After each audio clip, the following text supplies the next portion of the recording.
3 things to consider that are key components to achieving your workout or fitness goals.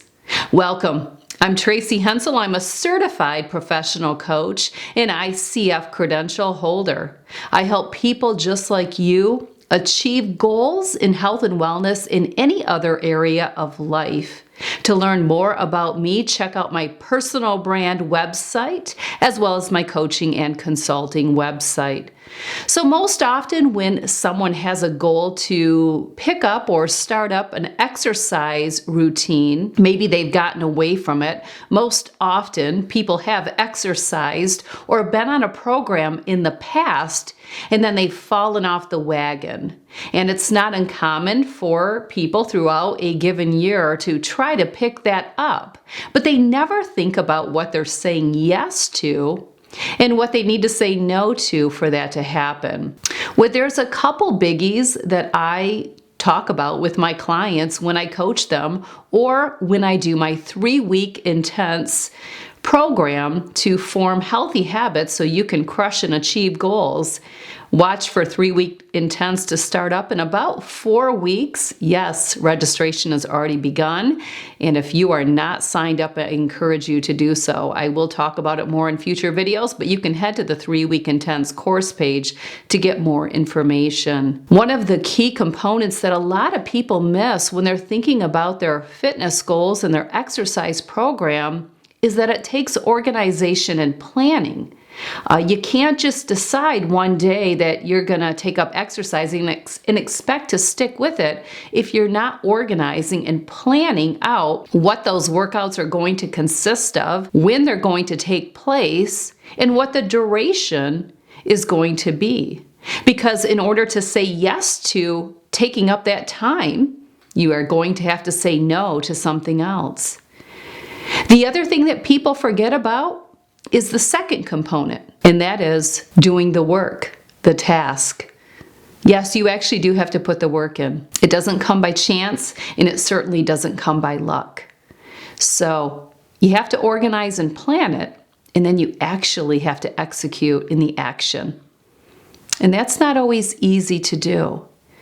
The other thing that people neglect to do is actually process or kind of give thought to the past and why they failed in the past, why they didn't stick to something in the past. Because that is great information, and while we do want to let go of some of our failures, they can be utilized because we can find opportunities in where we fell short. So what I would like you to do as you're planning to join 3-week intense coming up the day after Easter, 21 days of severe habit tracking and implementing new systems and routines so that you can stick with it for the long haul. As you're preparing for the program, I want you to start thinking about planning and organizing when your exercise routines and workouts are going to take place. I also want you to understand that you're going to have to say no to something in order to say yes to putting the action in. And third, I want you to reflect on what's taken place in the past. Maybe it was lack of organization and planning.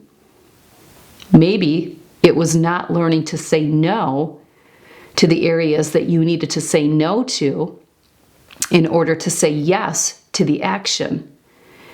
But what comes up for you from your failures in the past of not sticking with the program that you were once so motivated to do? Yes, you actually were motivated. You were motivated to get the job done, but you didn't get it done. So you need to reflect on why that is. And a lot of people miss that component. So these are 3 big things to start considering as you're planning and preparing for 3-week intense.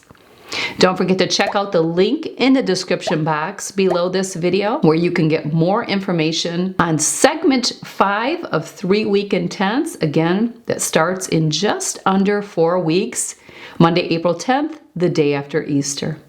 All right, I'll see you there.